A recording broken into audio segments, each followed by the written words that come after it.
Will you have kids? Is it cheaper than living in the tiny house? What do you plan to do when the trip is over? Where will you live? Who's the boss?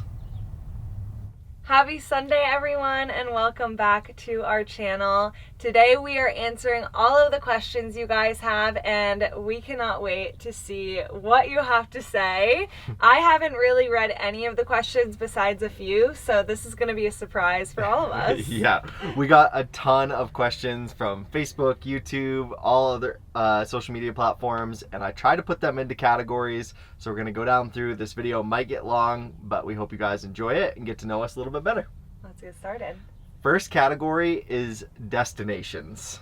First question comes from our good friend Erica, and she wants to know, is there any other states you guys have liked more than Maine? Which was something super important to us before we left on this trip. It was something we really wanted to go out and experience other states. I don't think so. Are there states that have more of like an attraction than Maine? Yeah, but something about having your home base and having your people, it makes you love your state even more. Yeah, that's what I was gonna say, is no state has our people in it. So Yeah. I don't know if we could ever live anywhere other than Maine full time. Yeah, full time. Although we are really enjoying not having the Maine winter and having to Yeah. deal with that. But yeah, I would say Maine's still top of the list. Being next to an ocean is super important, something we definitely learned that we Yeah. love about the state. Yeah. What are some of your favorite odd/strange destinations that someone could visit without living in a van? I would say Marathon, Texas. It's just like so random. It's just one little town, but you can fly right into where Big Bend National Park is, and it's really not that far from there. Yeah. But there's like a really nice hotel, and there's like another motel down the road, so it would be like an affordable destination, but it's known for having like really big dark skies at night, so you can do like stargazing, and it's just like the cutest little unexpected town. Yep.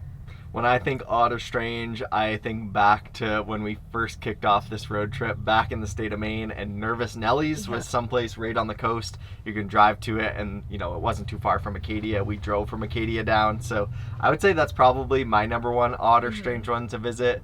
I think the other like odd or strange place we've been is Bombay Beach in the Salton Sea.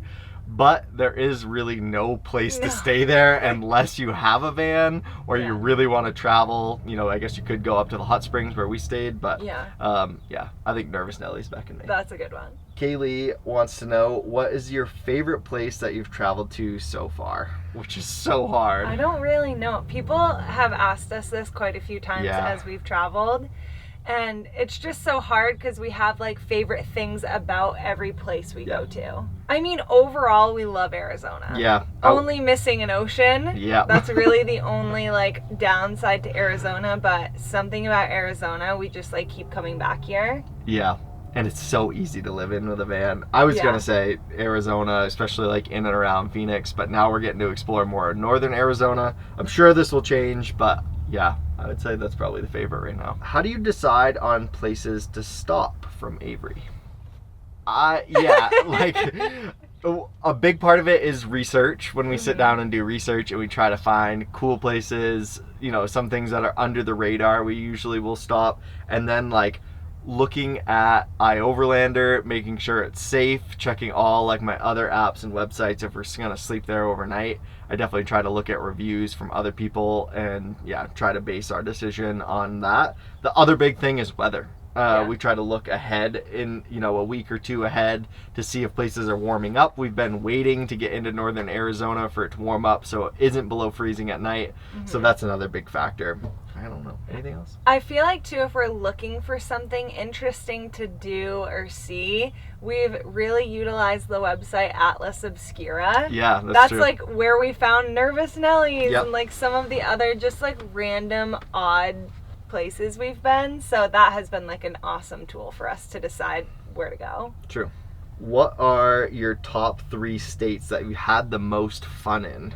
From Jamie on YouTube. Florida. Yep. Key West, Yeah. specifically. Florida was fun. West Virginia for sure. Yeah. Because like the Via Ferrata in West Virginia is just very outdoorsy and felt very wild still. So that was a really fun state. I could like name all of them. And then like Texas or Arizona. Probably Arizona. Yeah. Yeah. It's been great. Florida, West Virginia, Arizona. Yeah. Could easily be swayed to change that again. But. And Smira wants to know if we have met any interesting locals. Funny that you asked that. We actually just did this past week in Lake Havasu, which is in Arizona. Yeah. It was the weirdest. Should I just tell the whole story? Yeah, it was the weirdest situation. So I feel like to understand it, we need to rewind back to our first journey in the van to Chattanooga, Tennessee. We stayed at a campground. Well, it's 2 different campgrounds, but one of them was like right on the water.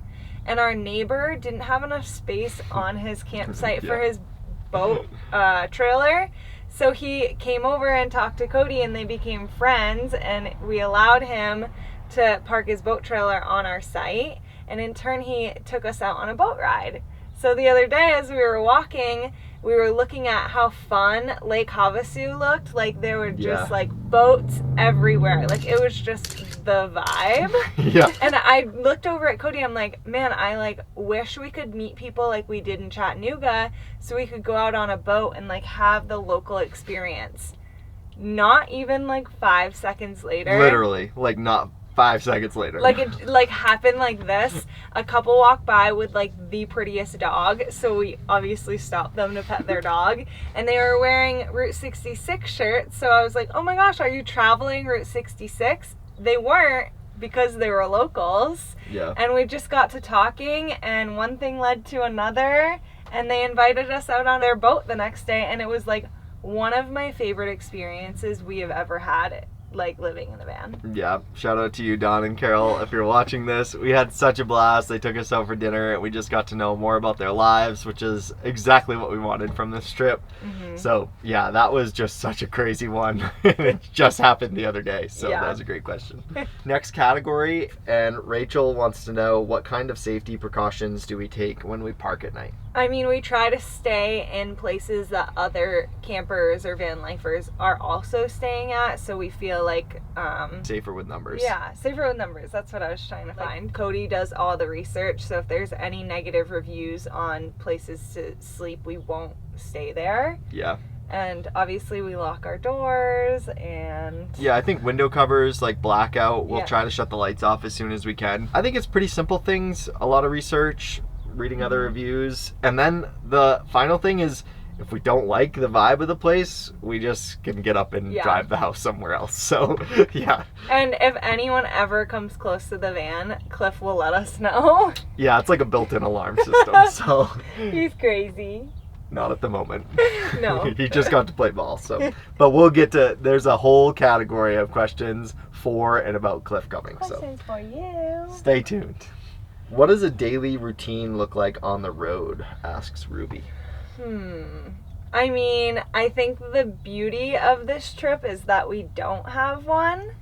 Yeah, we also don't have an alarm set in most mornings. Yeah, I feel like that's one thing we need to work on, is waking up earlier, but we kind of just wake up when we're ready and just like most mornings are slow, where like either we'll go for a walk or Cody will take the dog out and we'll set the whole van back up, make the bed back into couch mode, and then I would say the one thing that is consistent is we are either making coffee or going to find coffee somewhere. Yep, that's usually our first destination or thing to do. And then, it totally varies. Some days, we come back and we'll have work days and we'll sit here or sit up in the bed on the couch and just hammer down on editing. Well, we've been on a Route 66 journey the last couple days. So those are, get up, wake up, make coffee or go get coffee, and then hit the road and put in some miles. And then, usually midday, we'll try to figure out where we're going to sleep at night. Most mornings, we don't know where we're going to sleep. So, I would say that's kind of the daily routine. It's definitely not the same every day. No. Which I love. We both love. We were both craving that before this journey. So, it's like so crazy. Jamie from YouTube wants to know, how many miles have we put on our van since we bought it? Do you know? I have no clue. Let's see. We bought it with 79,000 and we are just about to roll 105,000, so about 26,000 miles.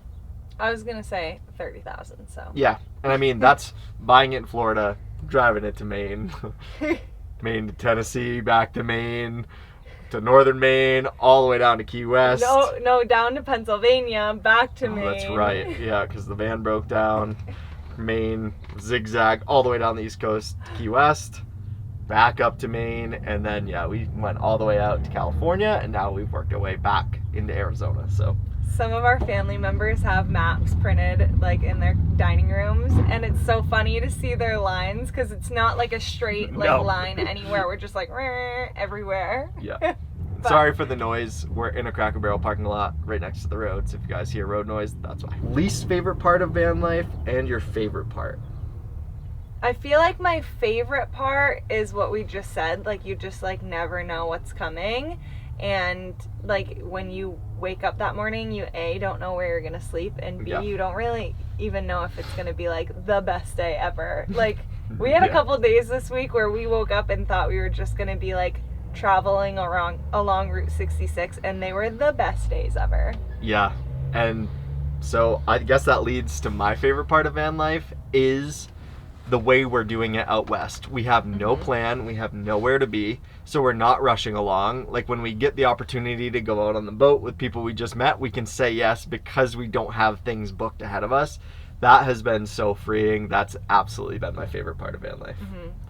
My least favorite would probably be just like missing our people. Yeah, I was gonna say the same. Other than that, how conservative and how much I have to think about water and power. Yeah. It's constant. Yeah. But it comes with the lifestyle. Oh, and another least favorite is, which is like kind of counterintuitive for like missing our people, but like the impending doom of like knowing that this is gonna end. Yeah. Like, I feel like, especially since we're over halfway, we've had so many conversations about, like, like, we're already over halfway. Like, we're closer to being done than we were to being started, so. Also, a whole category of questions about post-van life coming up. Allison asks, what is one thing that surprised us about van life? I think for me, I thought it was, like, gonna be, like, an overnight thing where I was just gonna, like, feel like a van lifer. Yeah. Like, feel like I was in the rhythm of it, feel comfortable with traveling in a van, like all of the things you see online, all the positive like YouTuber things or social media things. I thought that was just gonna happen. Yeah. And so I was surprised at how much like research it takes and how much like self-awareness you need to have to like be able to be present and be the person you want to be while you have this like 1 year to learn about yourself and learning about us and stuff. I don't know if that made sense. Yeah, I think so. Okay. To me, the thing that surprised me the most was how isolating it is. Yeah. I thought we would meet a ton of other van lifers, and maybe it's the way we're traveling, or maybe it's just us. I don't know. But like when you're out on BLM land, people are usually pretty to themselves. Mm-hmm. We've definitely met people, but younger people our age that have the like-minded, mindset of travel in that nomadic lifestyle. That's what I'm trying to say. Yeah. I thought we'd meet a ton of those people. We really haven't. So that was something that definitely surprised me. I thought we'd just constantly be bumping into people like that. Yeah. No, that's a really good one. What is the number one thing you miss about living in a house? I'm going to say showers. Like unlimited water showers. Yeah. Having a bathroom. Yep. Also, I mean, we like have a bathroom, but like we have to be conservative with water and like we need to dump the toilet, so if we're not going to be near a dump station, I mean, besides like community and like bathroom. Yeah. Erica wants to know, after your experiences with Harvest Host, do you think you'd want to be a host one day? Yeah. Nailed it on the question, because we talk about this a lot lately. You know us so well, Erica. Yeah, it's just so cool. Like, even with Boondockers Welcome, when we were in California, we couldn't find any place to sleep, and Boondockers Welcome is literally people offering up their driveway for you to park their RV in. We got to talk to some really cool people that way that we never would have, so I think, like, extending that to other travelers and being able to meet them, I think would be super cool. And Harvest Host is usually paired with a business, so we also have started talking about like, what do we do next? Is there something we could offer or sell for people that come and visit? So yes, definitely. And I feel like when we talk about like being on the road, missing having that sense of community, that's something that we feel like we could build on like a smaller level, where like if people are visiting us and staying with us, like we want to host them, like we want to get to know them and like have them get to know us, so it just allows us to continue meeting like-minded people too. Angela asks, what did you greatly underestimate about this adventure? How much research it takes. Yep.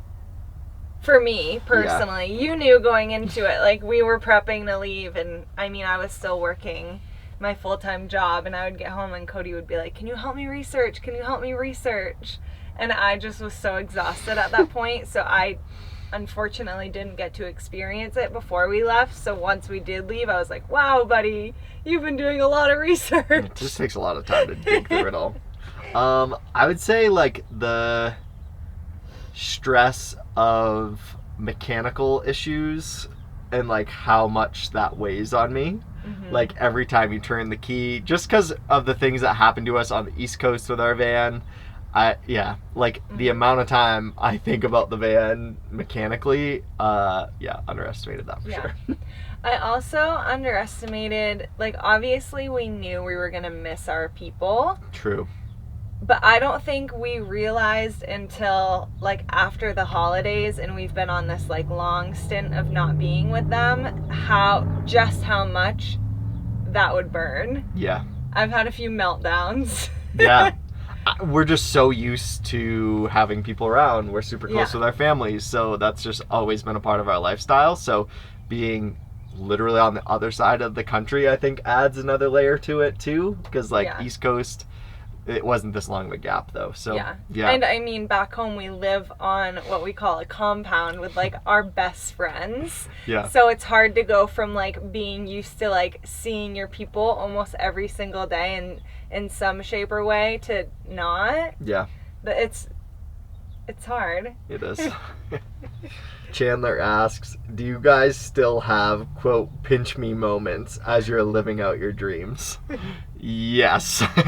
Definitely happens a lot. There are some moments where we get to a view or we get to a certain destination or meet people or explain what we're doing to other people. That's just like, wow, we're finally here. Yeah. What we've worked so hard to get to. So yes. Yeah, I feel like it's like so easy to like forget, like what Cody said, how much hard work went into it. I mean, we planned this for 7 years. Yeah. If I had $1 for every time I came home from work, like on the brink of tears or crying, being like, when can we make this happen?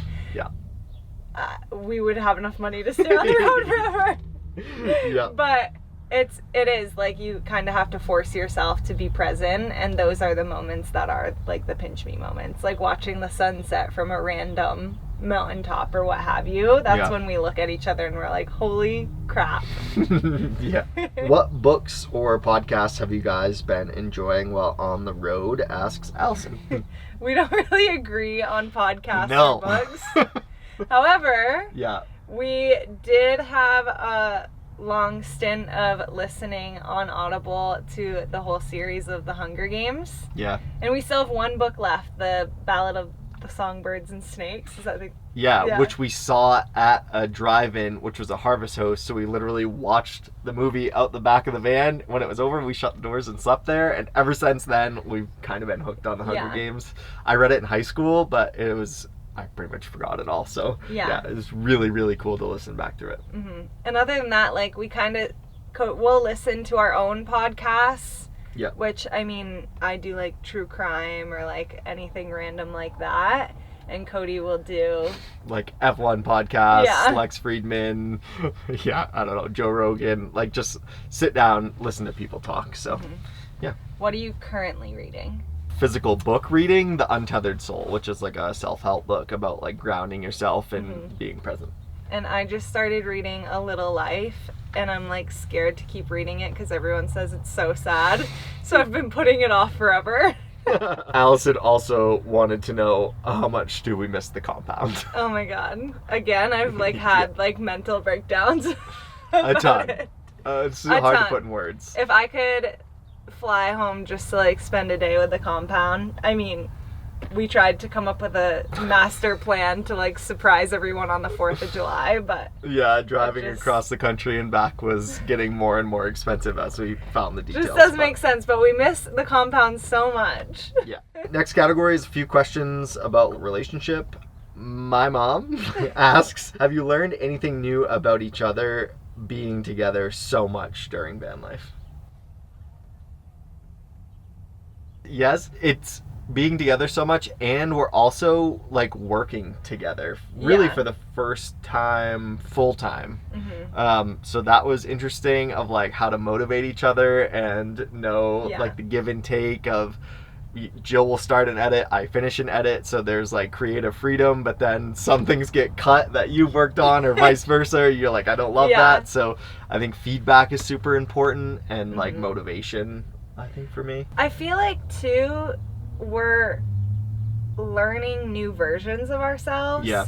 Like, we have only ever known each other as like working. Like, we met in college where we were in school and working, and then we jumped right into full-time jobs, and towards the end of like the last 4 or like 3 years, I had a really long commute to and from my job, so we didn't really see each other that much. No. So I feel, on top of now being like traveling 24/7, we're becoming new people, and like we're changing, which is okay, but it's like learning this new version. Like, I'm not used to Cody being chill.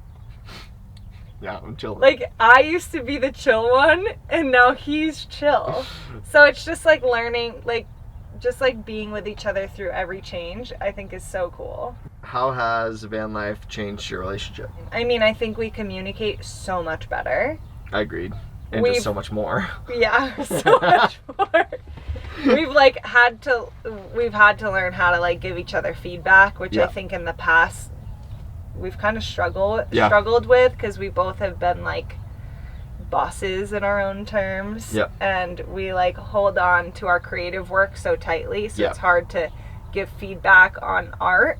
So I feel like now that we're editing together, we're learning how to give feedback, and we're learning how to like learn through it. So it's like becoming fun again. Yeah. Next category is questions about gear, like camera gear.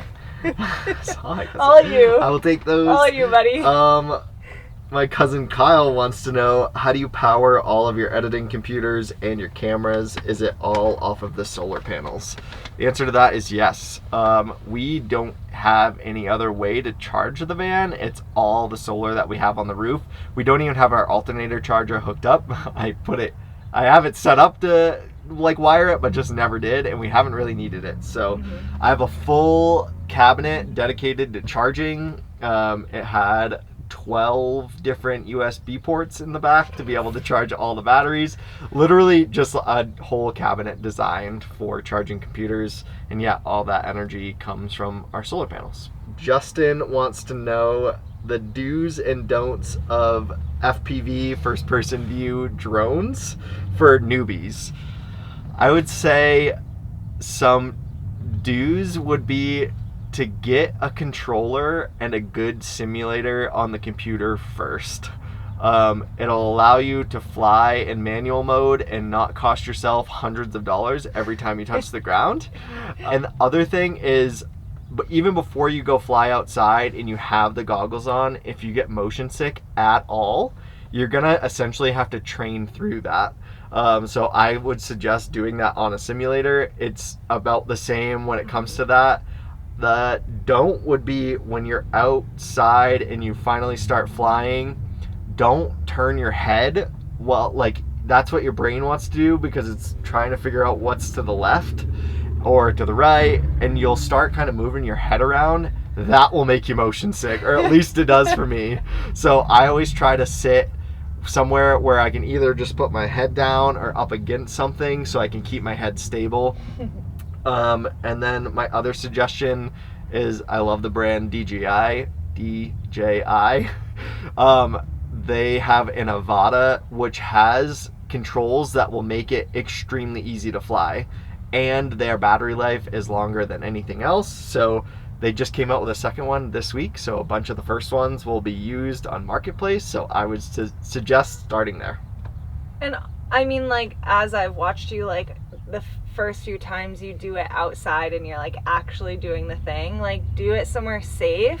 Yeah. Like Cody was doing it across the street from my parents' house at like a playground, so you still had interesting things to try to like weave around, but it was low enough to the ground where if it fell it would just fall on mulch or something. Yeah. Instead of doing like what you're doing now, like scoops around the mountains and stuff. Yeah.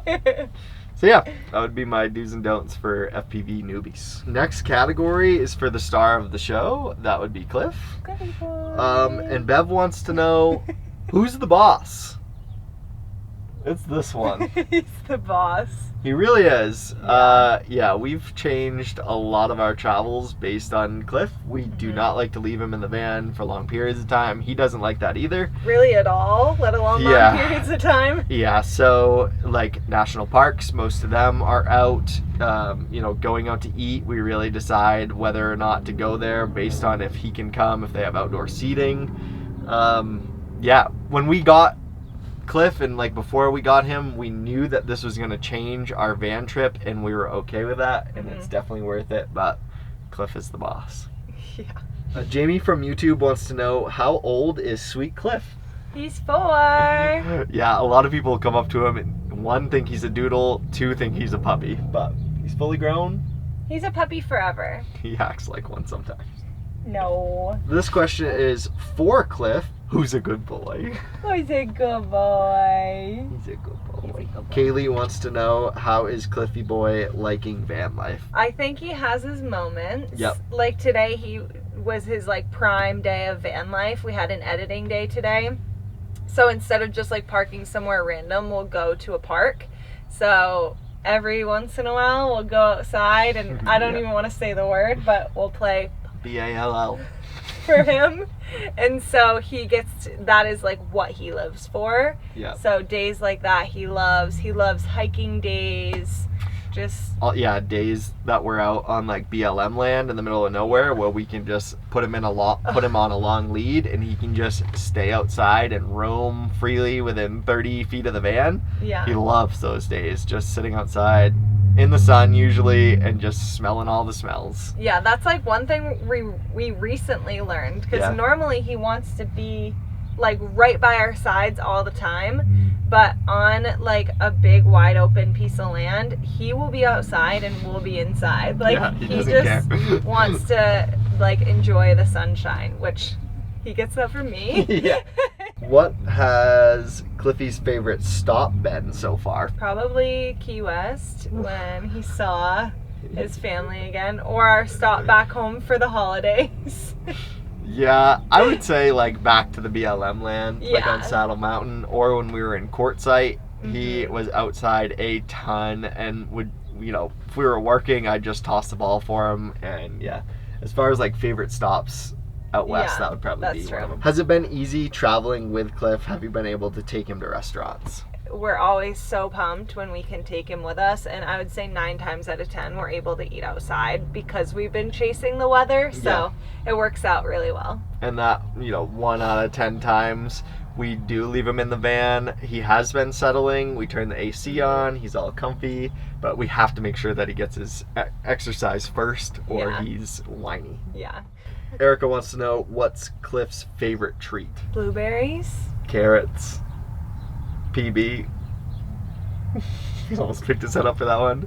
And then the treats that we bought in Phoenix. We found like a vegan treat. He is not vegan. No. But at the Vegan Fest, we found like a lady who had vegan treats, and he obsessed over them. Yeah, they were peanut butter and applesauce, and he loved them. Yeah. Next category is money. Yikes. Yeah. First question from Christina on YouTube. Rough estimate on how much money one would need to travel across the states, not counting bills and expenses and things like that. I've been thinking about this one since I read it. It is so variable depending on how you want to do it, how quickly you want to do it. Like, we were pricing out driving from like Colorado back to Maine and then back to Colorado for the 4th of July. We were looking at about $1,000 for a rental car each way with unlimited miles. And then you got to add gas on top of that. We paid almost $1,000 in gas to get the diesel out here. So yeah, you could, do it less than that on a gasoline that gets better gas mileage. And then you introduce hotels. If you're in a car and you're not in a van, you're buying food out most of the time. I don't know. I really don't know how to answer that question. It depends on speed. Yeah, I would just do the math on like those variables, like how far are you going and what are you traveling in? How often are you planning on going out to eat? And like how much you're going to be paying in gas, and then like in hotels if you're sleeping in a hotel. And like then for us the big thing was like how much are you going to want to spend on experiences? Yeah. Are you going to want to just do all the free stuff, or are you going to want to like splurge on some things? Yep. That was the one thing we really wanted to make sure we had enough saved up for. So I know that's not like the perfect answer, and like we don't have a dollar amount because it's so like variable, like Cody said, but I would just take all that into account. If you have more in-depth questions, Christina, about specifics on that, let me know, and I'd love to talk to you about it. Yeah. Rachel wants to know, is it cheaper than living in the tiny house, living van life? No, it could be about the same if you did it if you tried to do van life cheaply. Yeah. We are not. If you guys have seen our expenses videos between like going out, experiences, treat yourself, restaurants, like we're constantly in new cities, which bring on new adventures, new restaurants, new coffee shops. So no, like when we're back in the tiny house, we were getting groceries at Hannaford and coming back, and we had really no vegan options around us. So I was cooking a ton, which I still do, but we love going out and trying new places. So yeah, I would say no. No. Robert from Instagram asks, has the stress of all this runaway spending caused friction between the two of you? No. No, also no. It's really not runaway spending, and when we make a decision to spend money, it's a joint decision. Yeah. We knew that we were going to be spending a lot of money, like we've already said, a bunch. We saved up for those experiences. We saved up to go out to nice restaurants and pay way more for a restaurant bill than we ever would. So, yeah, no, there's no stress on it. I mean, I would be lying if I said we didn't argue, but we do not argue about money. No. I feel like one thing about our relationship that I value a ton is that we talk about money before it would be an issue, or talk about spending before we spend something. Yeah. So then we just have expectations set. And it's a joint decision every time we do something crazy, like spend too much money on a meal or something. Yeah. So I feel like if you like pre-plan for the financials and just kind of know what's coming, it's less of a blow. Yeah. And easier to talk about. Ruby asks, how much money do you typically spend day to day on food, activities, or anything else you need/want on the road? I would say go watch our expenses videos, because we go super in depth, like literally line item by line item on how much we spend. Day to day, it varies so much. Yeah, like today we didn't spend any money on food. Yeah. Because we've been editing all day, where some days we'll go and get coffee, which is like upwards $10 to $15. I was gonna say 15 to 20. And like then we'll go out to eat. Like we went out to eat at an awesome restaurant in Calabasas when we were in California. Not cheap. We really wanted to have a date night, and we really wanted to, like, I packed a ton of dresses this is like way over explaining, but like I pack them because I want to spend money and like go out and feel like fancy after living in a van and sometimes not showering for 3 days. So you just never know. Yeah, it's just a great way to have it set up like that we can go out and do that. So yeah, I would say it just varies a ton. But if you want to see how much we spend, go check our expenses videos. But you can spend less than we do. Definitely can spend less than we do. Also from Christina on YouTube, do you guys regret this trip or sometimes think we should have bought a house instead or done something different with this money that we saved for all these years? No. It was always the plan that this was the first step. Like, we wanted to get out, see if there's any other states that we loved more than Maine, any other place that we could really imagine ourselves living. And yeah, and then we, you know, if the answer is no to that, we go back to Maine, we buy a house, we get into the post van life questions. But I absolutely have zero regrets spending all this money. We knew how much it was going to cost, and I love spending money on experiences and creating the memories that we are.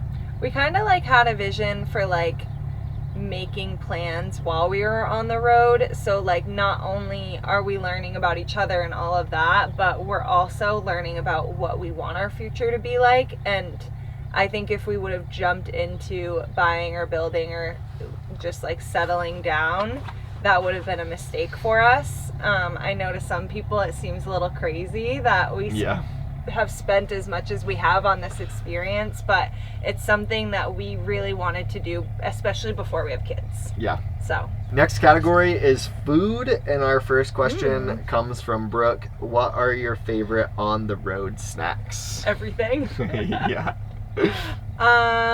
We really like the brand Love Corn. Those are very easy little snackies. Yep.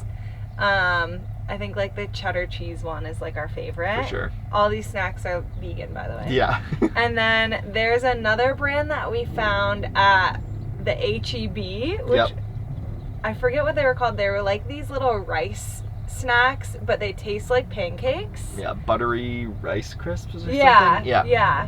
So just something small to like pop in your mouth. And what do you think? I would say, and this is back in my Sprouts shopping days, which are over, they had like flavor blasted hippies, which are like cheese doodles made out of chickpeas. Yeah. And it's like double the amount of seasoning they normally have. Plant-based Baby Bells has been a popular one for us to just grab one out of the fridge. I feel like our snacks are on like a rotate, like depending on what grocery store we go to, because like Trader Joe's we've been going to, they make these like, what are those like chocolate and peanut butter like rice bars? Squares? Yeah, squares. They're little tiny ones. Yeah, so yeah, it depends, but we like snacks. My Sprout shopping days are over, so we had some cool ones. Brooke's after our hearts because snackies are like our favorite thing ever. The real deal. No Nap Club on YouTube wants to know, what are some of your favorite easy vegan van life meals?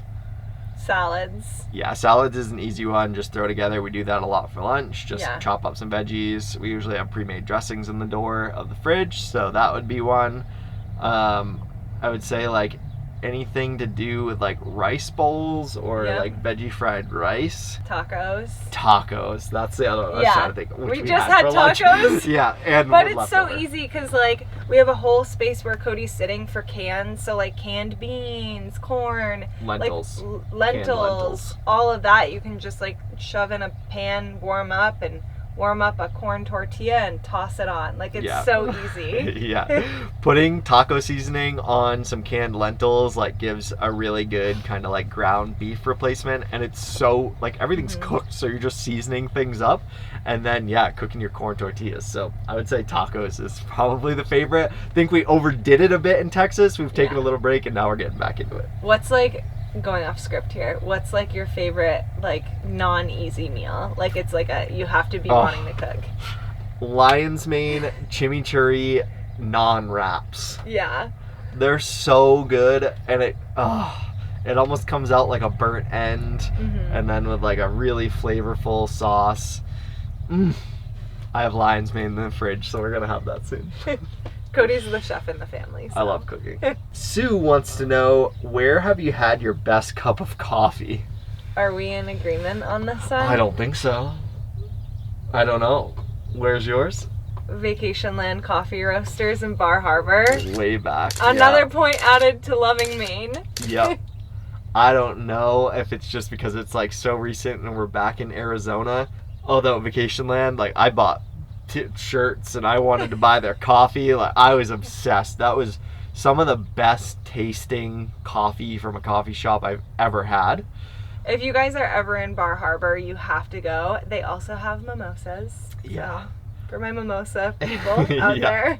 I would say out west, it's been Homage Coffee. Yeah. We loved, it was a fully vegan coffee shop, so there's pastries as well. And they just made amazing coffee. Their coffee was super good. I bought their beans, and I am now out. Sad day, but. And it's like, we always feel jealous when people can go to like Starbucks or wherever to get like the soft or like cloud tops. Oh. So the fact that they could do it at Homage, we were like obsessing over the fact that we could finally be on the trend. Yeah. And they tasted so good. So good. Yeah. We also had a plant-based coffee food truck. Oh yeah. Which is also in Arizona. Yeah. That was amazing. That was like the first soft top we've had on coffee, and it was so good. And they had like 32-ounce coffees, which for me, perfect size. Cody's always sad when you can only order something up to like a 24 ounce. It's not enough. He wants a big mama, but like, and I need like a little baby. That's all I need. So that was a great question, Sue. Thank you. Next category and our final category of our first Q&A is post van life questions. This is like the scariest part. We're literally still trying to figure this out right now. Like we'll go to some place, or we'll see this business, or we'll have this idea, and it completely changes how we see our lives coming back. So we'll probably say this and look back on this, and it will not be the case. Yeah. But here comes some post van life questions. Okay. What does life after this road trip look like? Do you think you'll do long weekend trips in the van and try to travel as much as possible, or do you think you guys will want a break from it all? From Allison. I don't know. I think I'm always going to have a van in my life. I don't know if it'll be this van, but I absolutely love the versatility of having a van, where especially like in video production, for carrying gear, to being able to have a space to edit and store things and have a bathroom and a kitchen. I love like having a house that you can just move and take to a friend's house, take to a family's house, sleep there, and not have to put that weight on them. So I don't know. I think when we get back, we'll take a bit of a break from it, but I think I'm gonna want a van again. Yeah. I mean, like, something we've been talking about is if we have kids, I want them to feel this lifestyle. I didn't really travel that much as a kid, and I feel like I've learned so much about people as we travel, and that they're not as scary as sometimes the news makes the world out to be. So I think that's really important, and like important to like experience different, like, everything. Yeah, cultures, and just like learning when you can see it in real life is totally different than learning something from a textbook. I've never really been into history, but now that like we just are on our Route 66 road trip, I've been obsessed with it and like learning the history of all these places. And I don't know, I love that idea. I don't know if we'll ever go on like a year-long road trip again, but I could see doing more than just like weekend traveling too. What have you learned about life or yourselves as a result of this trip? I feel like for me, I don't know if it's like learning, but I feel like, I'm like learning how to be more in tune with my emotions. I feel like there was a long stint while I was working and like really consuming my brain with with helping others, that I put my feelings on hold. And so I feel like it's been tricky because like I'm now in touch with my emotions, so I've been way more emotional, which can be frustrating. But I'm learning that that's okay, and it's something I like desire almost, to like feel the feels. Yeah. So I would say that's like my biggest thing. I would say like I've had my head down so much, only focused on this trip, that now I'm looking up and trying to figure out what I want to do with my life, and just like being okay with feeling a little bit lost. Yeah. like, again, not knowing exactly what it looks like when we get back. There's some big conversations that need to happen and things need to get figured out. And I think just like, yeah, I've learned to just be okay with the unknown a lot more than I was before. I'm really trying to be in my chill era. So yeah, working on it. You're killing it. Who was that question, bro? That was a good one. That was from Carrie. Great question. And then from Janet on YouTube, she says, what do you plan to do when the trip is over? Where will you live? The plan is to go back to Maine and go back to tiny living. Yeah, move back into the tiny house. Something that's been happening kind of on the back burner while we've been traveling is they've been building. I don't know if I want to tell them that. Oh. Stay tuned! He's not letting me spill the beans. There are changes happening with the tiny house that are going to make it more livable. Yeah. Long term. So we're excited about that. And yeah, we're excited to be back on the compound with our friends. We absolutely love the sense of community that brings us. So we really have a hard time envisioning life without that now that we have it. So yeah, we're headed back to the tiny house. Back to the compound. Other than that, we do not have any clue. Nope. What is your vlogging and life plan after the 1-year road trip? We're definitely, I think we're definitely still planning on vlogging. We have a lot of people on YouTube, subscribers that subscribe to us because of tiny living, so I feel like they're like pumped for us to get home. Yeah. And continue creating, but it's going to be like something so totally new for us, but I definitely want to keep creating. Yeah, I think it's gonna be interesting to go back and not having new things to inspire us to film. Yeah. It also really, YouTube videos always fell to the bottom of the list below client videos because those were what was paying the bills and allowing us to save up. So finding some type of balance for me is important, but now Jill is doing a bunch of the early editing of these videos, so if that workload was off my shoulders, then I think I'd be like more apt to make YouTube videos. So I definitely have always envisioned YouTube as a part of my life, so I'm excited that it's now happening, and I do really want to continue that when we get back. Yeah. Last question from Janet on YouTube. Will you have kids? Maybe. I think so. Yeah, I mean, I would like, say yes. One of the questions we had for ourselves when we started this trip is, do we want kids? I think we were really on the fence. Yeah. But as we're traveling, I feel like it's becoming like more and more exciting. Yeah. And I think it was because we wanted to hold off for like, we wanted to explore the US and we wanted to have something for ourselves before we brought another life into the world. But now that I feel like we're way more grounded and like way more self-aware, it's way less scary. Yeah, I was dead set on this happening before kids. Like, I wanted this trip to change me and ground me, which it certainly has.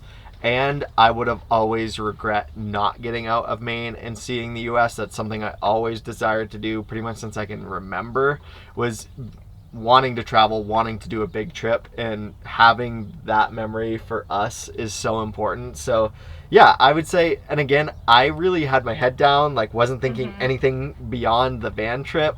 So now that we have that space to talk and dream and envision our life, I have never felt more like having kids than I do now. Yeah, I feel like the conversations are slowly turning from if to when. Yeah. So we're not like, we don't have any like set plans or anything like that, but yeah, maybe. Having a child in a 12 by 14 foot tiny house, anybody? Hit that subscribe button because we will bring you along if that is the case. That's terrifying. But yeah, guys, that wraps up our questions. Thank you to everyone who submitted those through Facebook and Instagram and YouTube and sent them to us privately. We truly appreciate all of you. We hope that we said your name if you sent us a question. And yeah, thanks for sticking with us. If you guys made it to this point in the video, we truly appreciate it. Thank We you. have some really, really exciting projects coming up on the channel, stuff we're really proud of, and some other longer form videos. So if you guys like that style of content, please give this one a like and make sure you hit subscribe so you can see those videos when they come out. Cheers, guys. Peace. Real.